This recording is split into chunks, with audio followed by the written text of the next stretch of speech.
აჰა. გამარჯობათ, ეთერში ვართ, ტრადიციას არ ვღალატავთ, თქვენთან ქართველმენია და ჩვენი პარტნიორი, პარალეგალი ბატონი გიორგი მარიამული. მოგესალმებით ბატონო გიორგი, მადლობა თქვენი დროისთვის.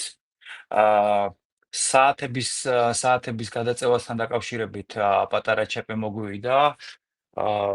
ჩვენთან კანადაში საათმა გადაიწია 1 საათი წინ და საქართველოს რო დამთხოვოდა იგივე დრო, თბილისში ახლა 9 საათი არის.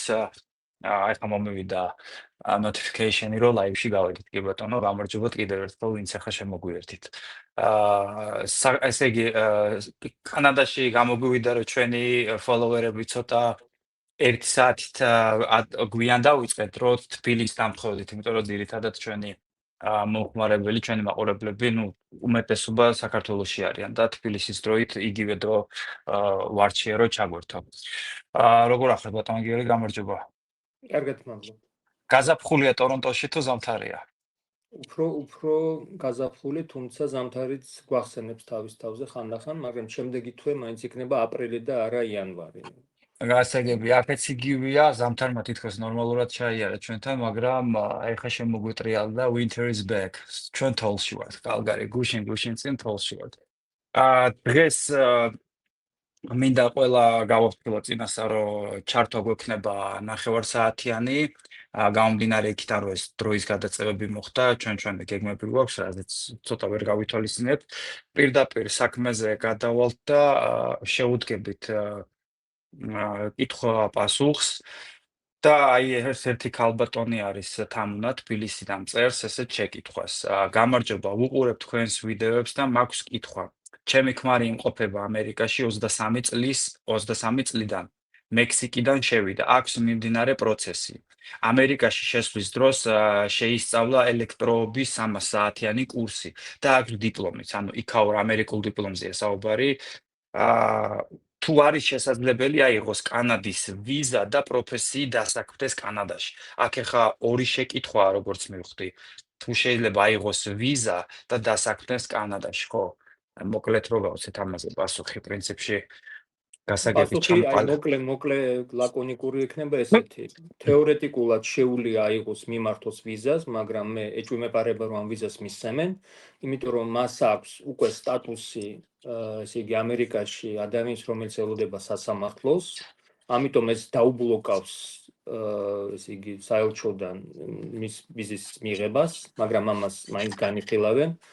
რაც შეეხება პროფესიას, კი, მე ვფიქრობ, დიდი ალბათობით თუ აქ გადმოვა შეძლებს აქ მუშაობას პროფესიით.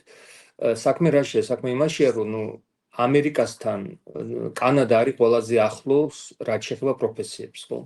აი ძალიან ბევრი ხალხი, მათ შორის ჩემი კოლეგები, ხო, მუშაობენ ამერიკაში და მათ არ დაჭირდათ არავითარი გამოცდების ჩაბარება.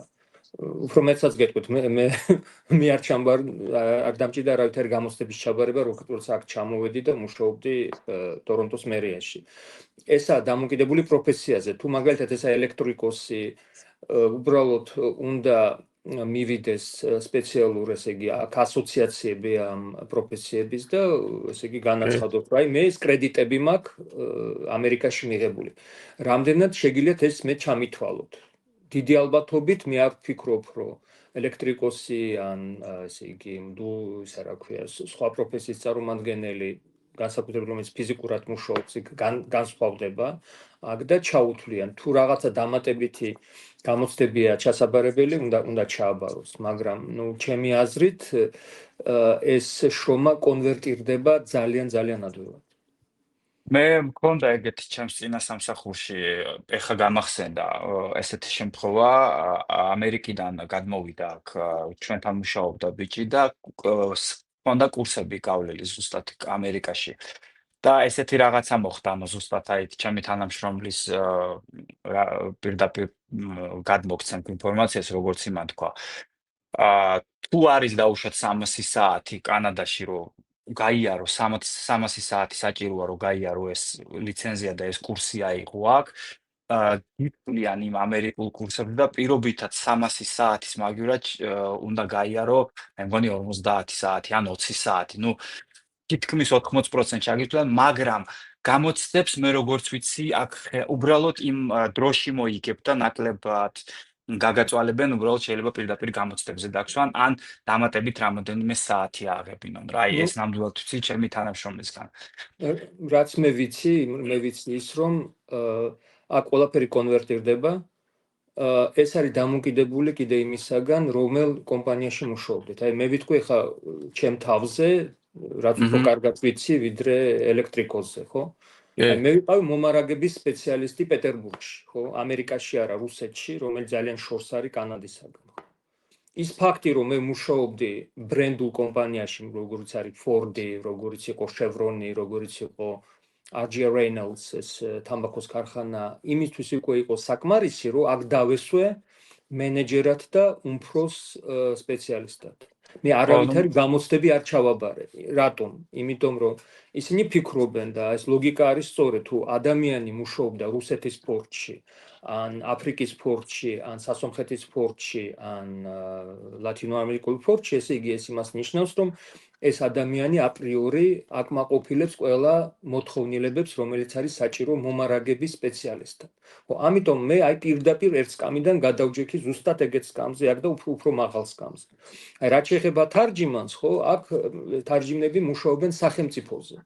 ხო, ამიტომ მე მომიხდა 4 გამოცდის ჩაბარება, რომ გავხდარიყავი, ესე იგი, კანადის პროკურატურის და სასამართლოს თარჯიმანი.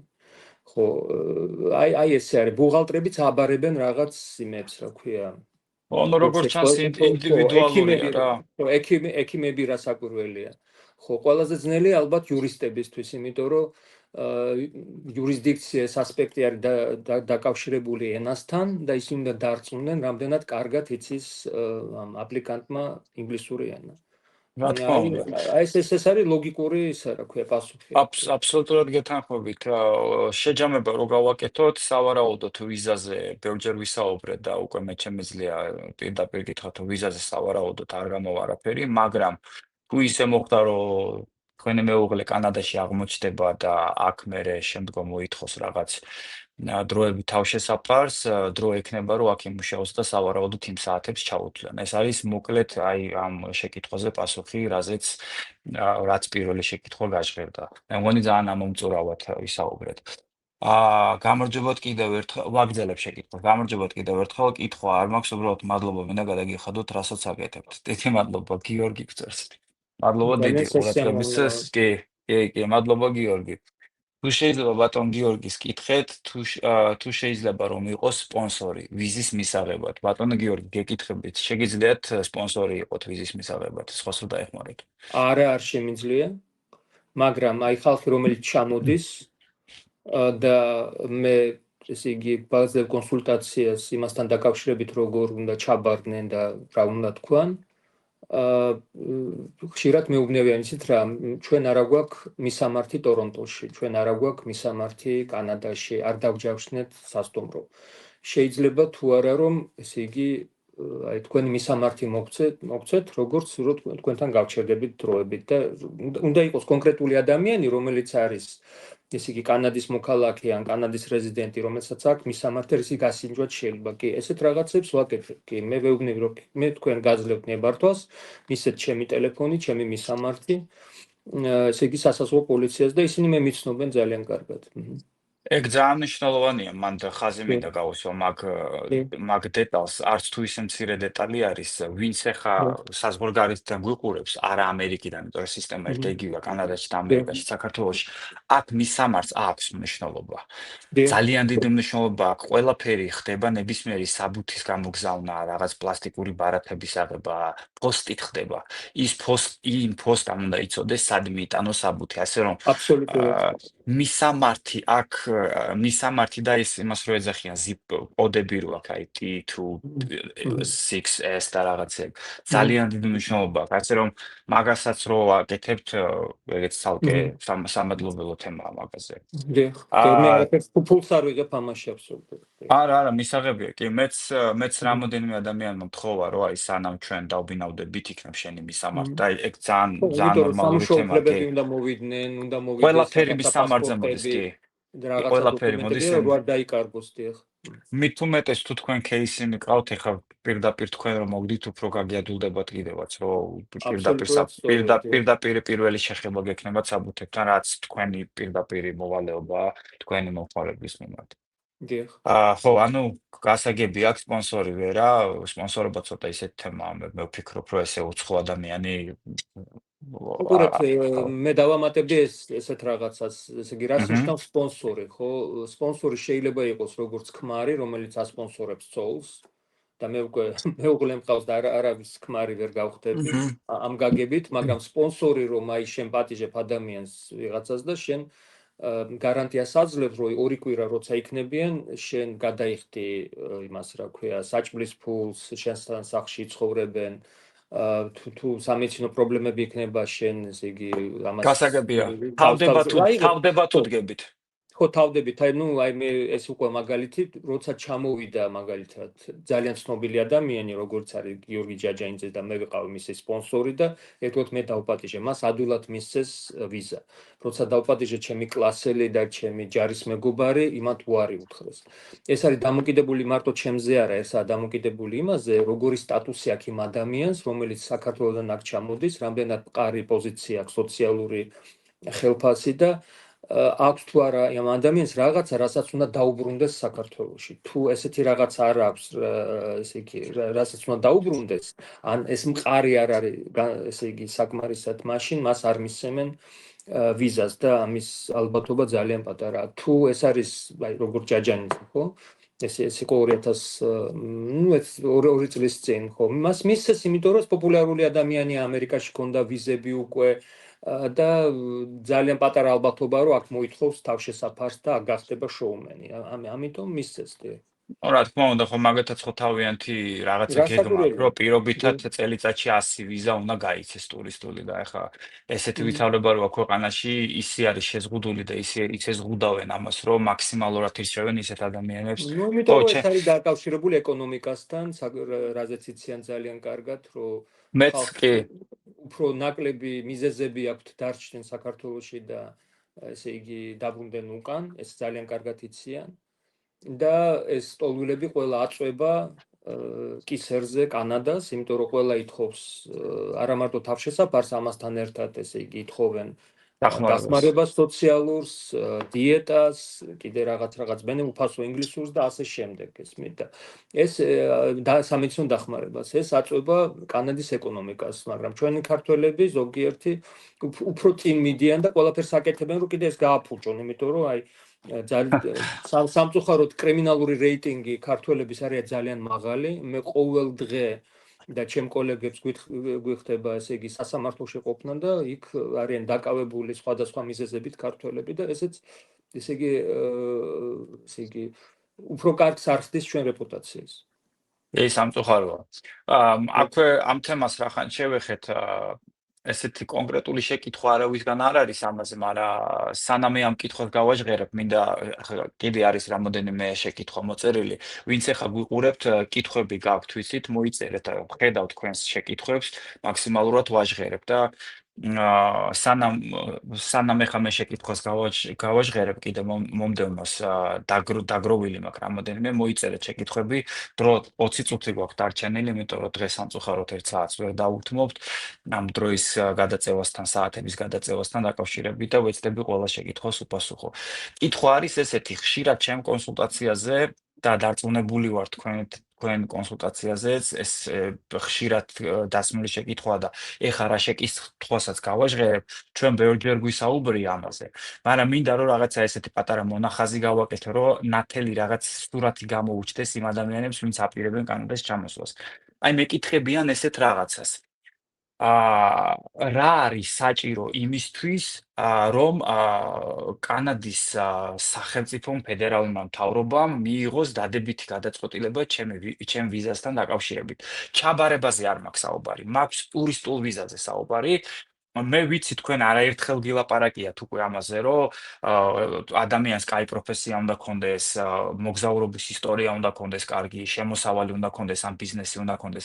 დაახლოებით სურათი რო გავაკეთოთ, პატარა აი ძირითად რაღაცებს მინდა შევეხო, მე მესმის უამრავი დეტალი არის და ინდივიდუალურია кейსი, მაგრამ თქვენ ბევრჯერ გითხვია და მე ეს კარგად ვიცი, მაგრამ მინდა რომ მაინც პარალეგალის მხრიდან წამოვიდეს ეს ინფორმაცია.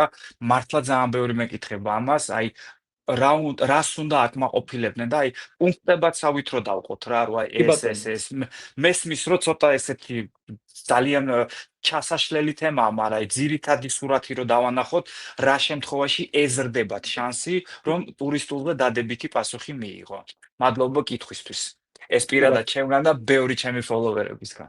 კი ბატონო. ესე იგი პირველ რიგში, ესე იგი მე ესე იგი პუნქტებად ვიტყვი, რომ აი ძალიან ბევრი არ ვილაპარაკო და ის იყო ლაკონიკური.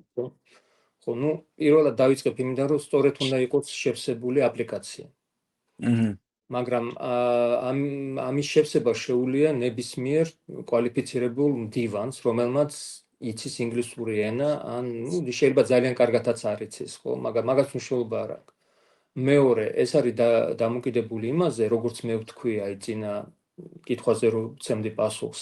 რა აქვს, აი ერთი სიტყვით, რა აქვს ადამიანს ისეთი, რასაც უნდა დაუბრუნდეს. პროფესია, მაგალითად ოჯახი, უძრავი ქონება და ასე შემდეგ, მაგრამ ქართველების შემთხვევაში ეს უკვე აღარ ჭრის, მაგრამ ვინც ჩამოდის ძირითადად მათ უყოლას აქვს ოჯახები, უყოლას აქვს ესე იგი უძრავი ქონება. ეს არის დამოკიდებული იმაზე, როგორც თქვენ აღნიშნეთ, როგორი კრედიტული ისტორია აქვს ამ ადამიანს. ესე იგი, რამდენი მოგზაურობა ჰქონდა. თუ მაგალითად ეს ადამიანი ყოფილა ამერიკაში, ეს იმას ნიშნავს და ამერიკაში არ დარჩა და ვიზიტორად ჩამოვიდა, ხო? ეს იმას ნიშნავს, რომ დიდი ალბათობით მას მისცემენ კანადის ვიზას, იმიტომ რომ ამერიკასთან ძალიან ახლოს აქ რა ლოგიკა არსებობს. თუ მან გაიარა ამერიკის ტესტი, შემოვიდა ქვეყანაში და არ დარჩა, ისინი ფიქრობენ, რომ დიდი ალბათობით ალბათ ეს ადამიანი როცა შემოვა კანადაში არ დარჩება და დაბრუნდება უკან.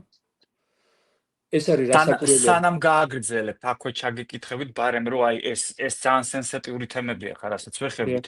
ესე იგი, ვისაც ამერიკის ვიზა აქვს და ნამყოფი ამერიკაში, ან არ არის ნამყოფი ამერიკაში, ანუ მესმის ვეხ 100%-ით გარანტირებულები არ ვართ, მაგრამ თუ სწორედ გავიგეთ, ძალიან ზრდის შანსი დადებითი პასუხის.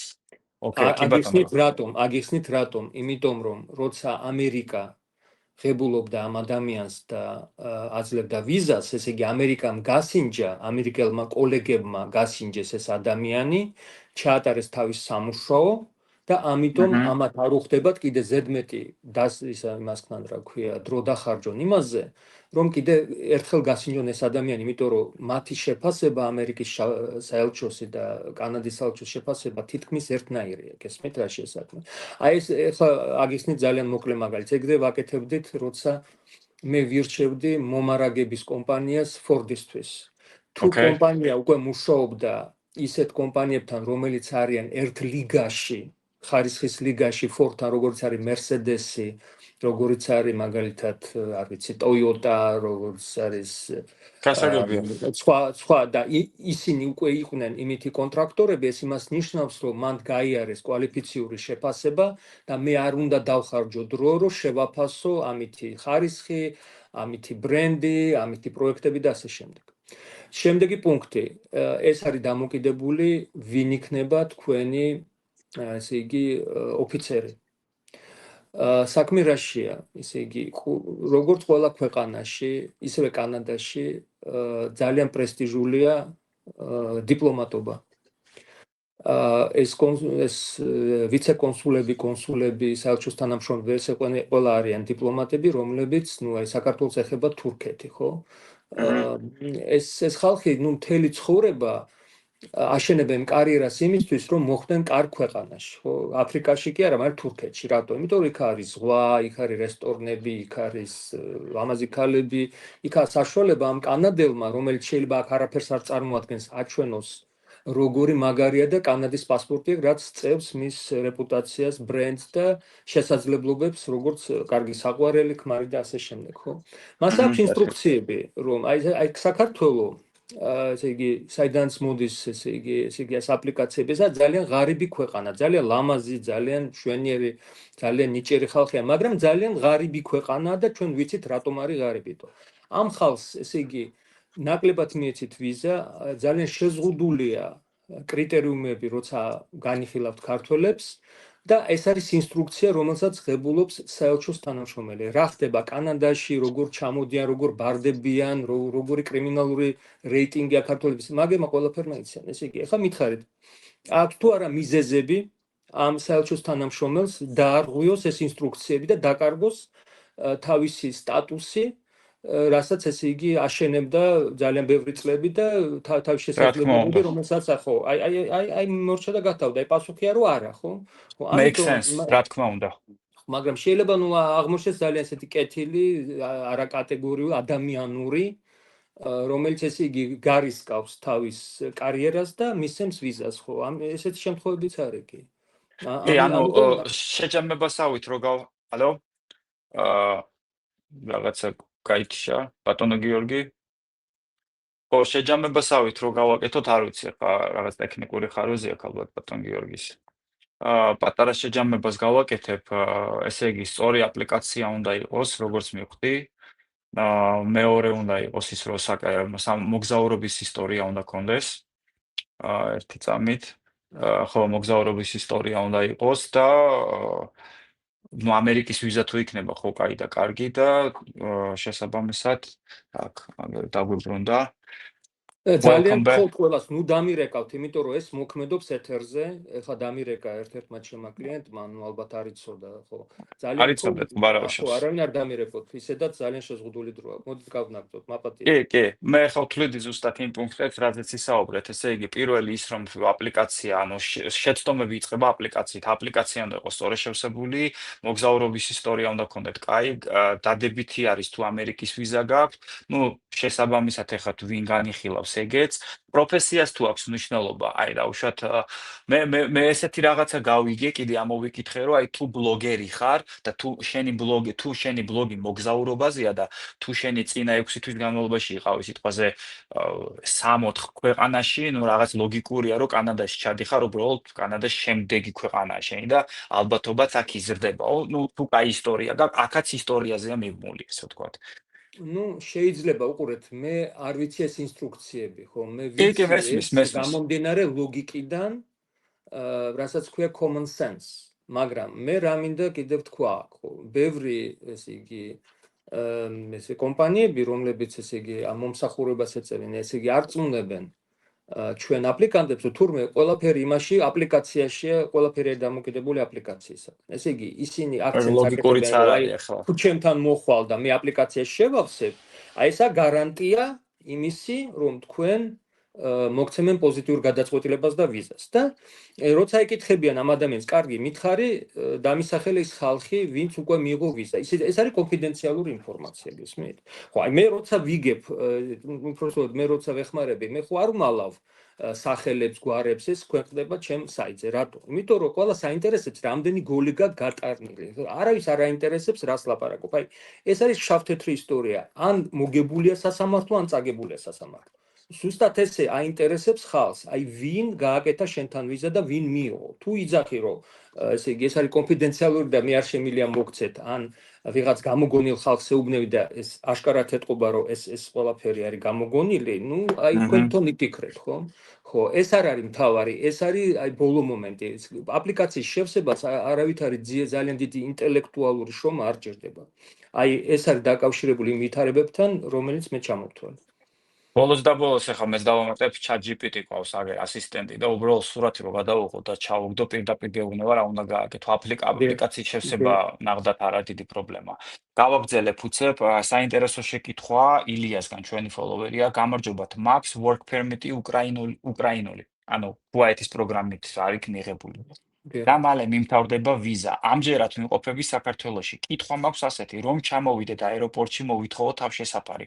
ჩამიბარებენ თუ არა, მადლობა წინასწარ პასუხისთვის. საინტერესო შეკითხვა ილია, მადლობა. კი, ჩაგიბარებენ. საქმე რაშია? ძალიან ბევრი ქართველები ჩამოდიან, ესე იგი, ყალბი კუვაით ვიზის საშუალებით. მანდაც დაიწყეს გაყალბება? ნუ აქ დიდი ხანია დაიწყეს გაყალბება და უყურეთ, უпростоრად ეს ვიზა არის მართალი, სწორი, მაგრამ ესე იგი, ცოლი არის ყალბი მაგალითად. Case-ია ყალბი, პოტენციალური ცოლი ან პოტენციალური ქმარი ყიდის თავის უკრაინულ სტატუსს, ხო? ხო, საქმე რაშია? თქვენ შეგიძლიათ თქვათ სიმართლე, რომ მე ჩამოვედი, იმიტომ რომ მე სხვა საშუალება არ მქონდა ჩამოსვლისთვის, მაგრამ ეს უნდა განაცხადოთ აეროპორტში. ეს თუ ამოვარდება იმის შემდეგ, როცა თქვენ გაიარეთ საზღვარი, ჩაბარდით და აი უკვე იმ მომენტში, როცა გინდათ ჩამოიყვანოთ თქვენი ესე იგი ნაღდი ცოლი და ნაღდი ბავშვები, რომ ეს ყველაფერი იყო გაგა, მე ამოვარდება ეს ყველაფერი და ესე იგი ეს მე დამთავრდება დეპორტაციით. ამიტომ ჩემი რჩევა არის, რომ საზღვარზე პირდაპირ ყველაფერი სიმართლე თქვათ, იმიტომ რომ თუ იქ ვერ გაიგეს ეს ყალბია თუ არა, რაღაც მომენტში, როცა მოვა ის მომენტი, როცა უნდა მიიღოთ, ესე იგი მუდმივი რეზიდენტის სტატუსი, ეს შეიძლება გამოვარდეს, დიახ. ძალიან დიდი მადლობა პასუხისთვის. ესე იგი, გამოდის თუ ადამიანი ახლა საქართველოშია, შეჯამება რომ გავაკეთოთ და ქუვაითის ვიზა აქვს და ვიზა გასდის, მაგით რო ჩამოვიდეს, ეგრევე აეროპორტში თუ ჩაბარდება სრულ სიმართლეს სიტყვის, ჩვეულებრივად მიიღებენ და ჩაიბარებენ.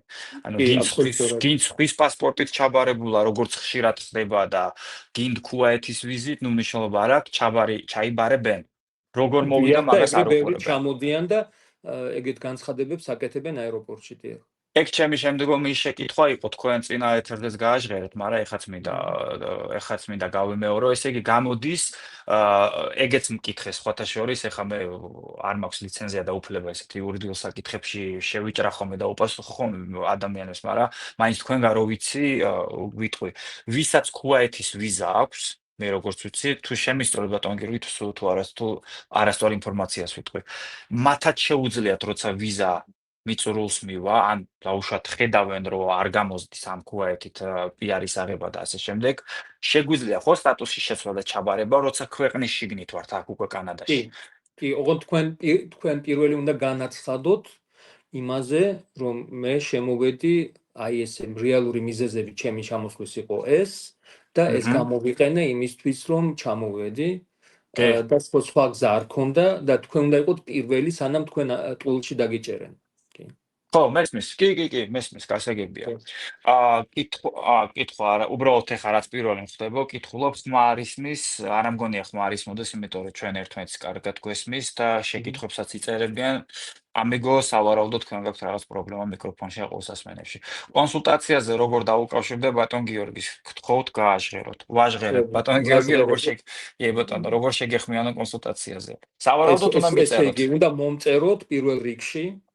და უნდა თქვათ, რომ აი მე ეს მჭირდება, აი ეს კითხვები მაქვს, ხო? გასაგებია, რომ ადამიანი უფრო კომფორტულად გნობს, როცა ლაპარაკის დროს ლაპარაკობ და მაგათ უნდა საუბარი, მაგრამ ამ ადამიანისთვის ეს არის საუბარი და ჩემთვის ეს არის კონსულტაცია, ბრჭყალებში მუშაობა და ესეთი კითხვები მაქვს 100 დღეში, გესმის? ესე იგი, მე თუ ის კი არა, ეს ჩემი სნობიზმი არა და ის რო აი მე ცხვირს მაღლავწევ და რაღაცა. უბრალოდ ფიზიკურად მე არ მაქვს საშუალება, იმიტომ რომ მე ყოველ დღე დავდივარ სასამართლოზე, ყოველ დღე მე ესე იგი კიდე ამასთან ერთად ვამზადებ იმ ჩემ კლიენტებს, ვისაც ახლა სასამართლოები აქვს ზედიზედ, რომლებიც აი შემოვიდნენ პანტაპუნტით თავის დროზე, მათ საჭიროა დახმარება წერილებში, გადათარგმნაში, მომზადებაში, შეხვედრებში ადვოკატებში. მე ვერ ვასწრებ, მე მუშაობ 7 საათიდან 12 საათამდე, ხანდახან 2 საათამდე. არა, ნახეთ შეგაწყვეტეთ. აი ამაში უყურეთ, მე ახლა მე მესმის რასაც იძახის ესე იგი ეს ადამიანი.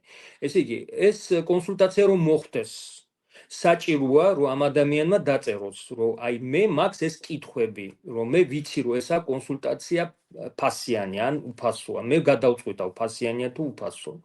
თუ ეს არის დაკავშირებული კონსულტაციასთან, რომ ადამიანი აქ აპირებს ჩამოსვლას და უნდა გაიგოს რაღაცეები და ესე იგი როგორ ესე იგი ტექნიკურად ჩაბარდეს და რაღაცა, აქ ჩემგან საჭირო იქნება უფრო მეტი დრო. ეს არის ფასი. თუ ეს არის კიდევ ერთი და იგივე, აი მაინც როგორ აი არის ესეთი სიტყვა მაინც, ხო? რო ეკითხებიან ხალხს, აი ხელფას აქო ესე რა ქვია, არ ვიძახით რამდენი ხელფასია, მაინც რამდენი ხელფასია გაქვს, ის აგრძელებს, ხო? ესე იგი, თუ ეს ეხება ამერიკიდან ჩამოსვლას, 1000-ჯერ უპასუხე ამ კითხვას.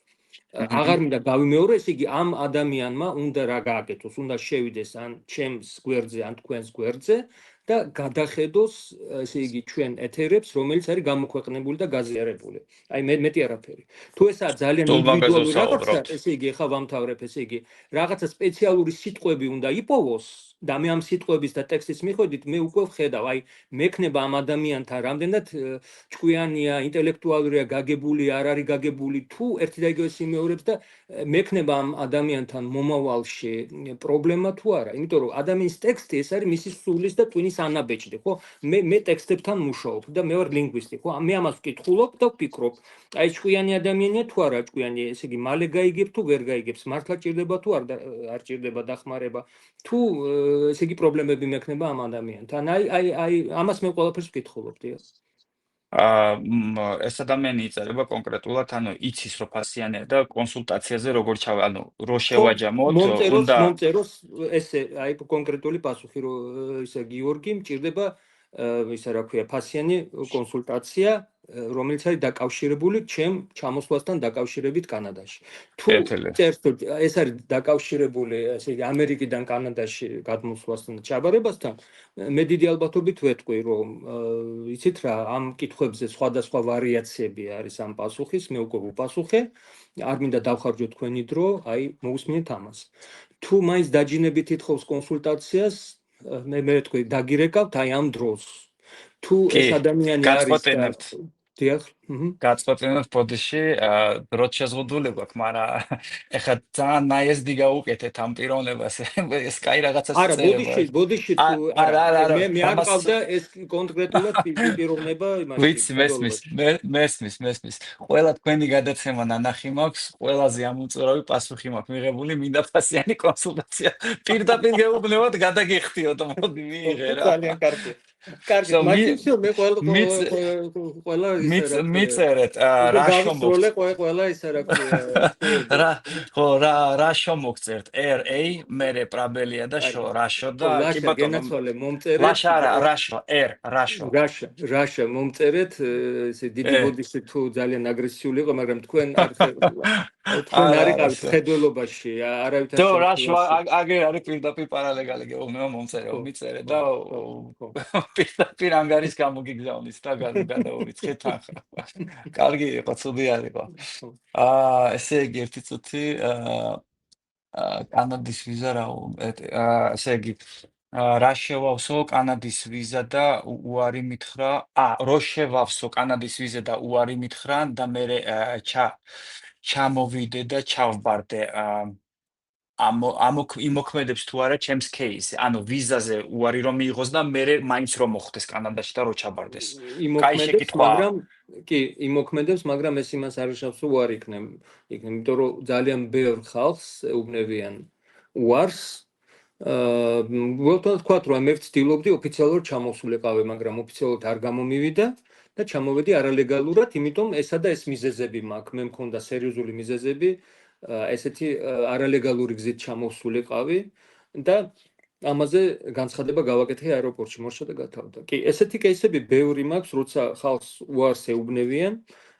მე თვითონ მითხრეს სამჯერ უარი, ეს იყო ამერიკის ვიზაზე, მაგრამ მე მაინც მომცეს, გესმით? იქ ეუბნებიან საერთოდ თუ თქვენი ესე იგი ვითარება შეიცვალა და სიტუაცია შეიცვალა, მე კიდევ ერთხელ მოგმართეთ. ეს მოკლე პასუხი ესეთი, ამაზე უნდა განაცხადოს ადამიანმა, აუცილებლად, იმიტომ რომ ამას მაინც ნახავენ, მაგრამ ეს აუცილებელი არაა, რომ ესე იგი უარყოფითად იმოქმედოს მის ესე იგი кейსზე და მოგებაზე სასამართლოში. აი ეს მინდა ვთქვა. ანუ საბოლოო ჯამში სასამართლოზე ეგ უარყოფითად არ იმოქმედებს, არა.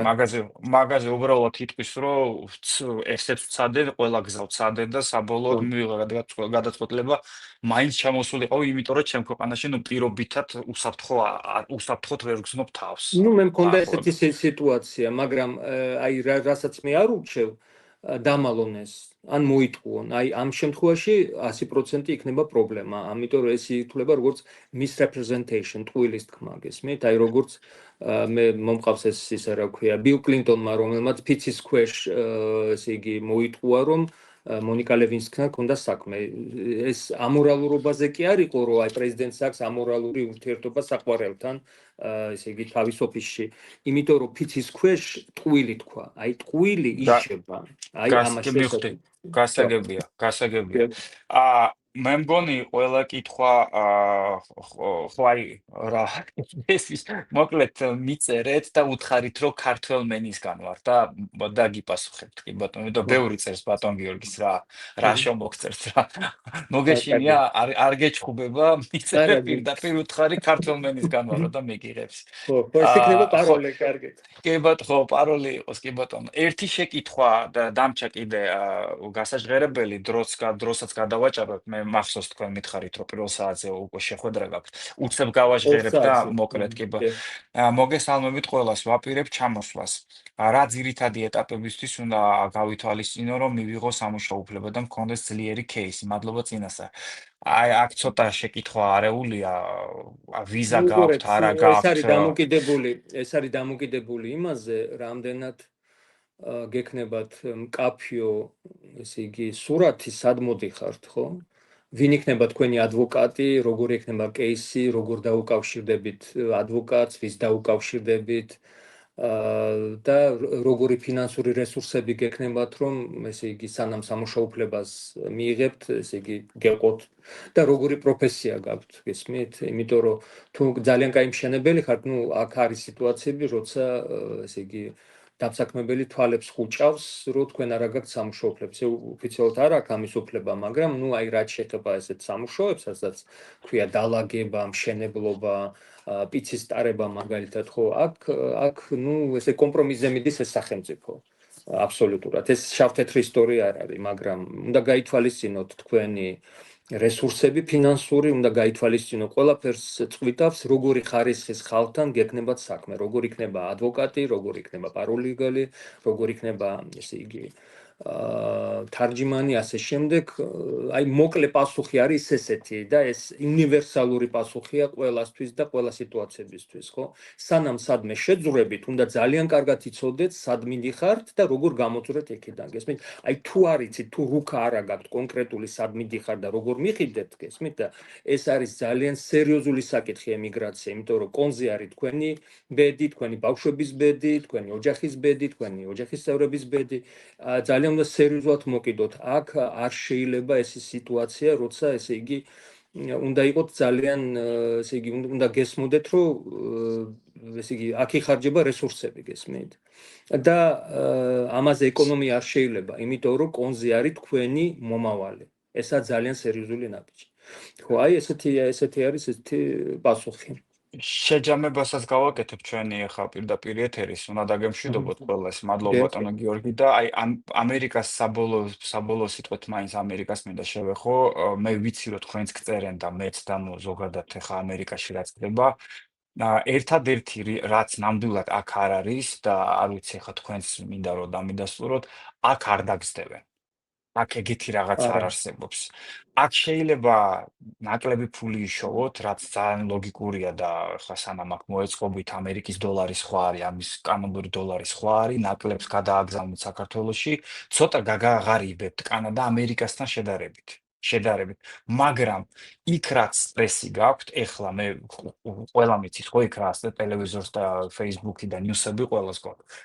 იქ რაც საშინელება ხდება და ფსიქოლოგიური სტრესი რაც გაქვთ, აქ ეგ არ გექნებათ, კაცი შვილი არ დაგზდებთ. აქ ეგეთი რაღაცა არ არის.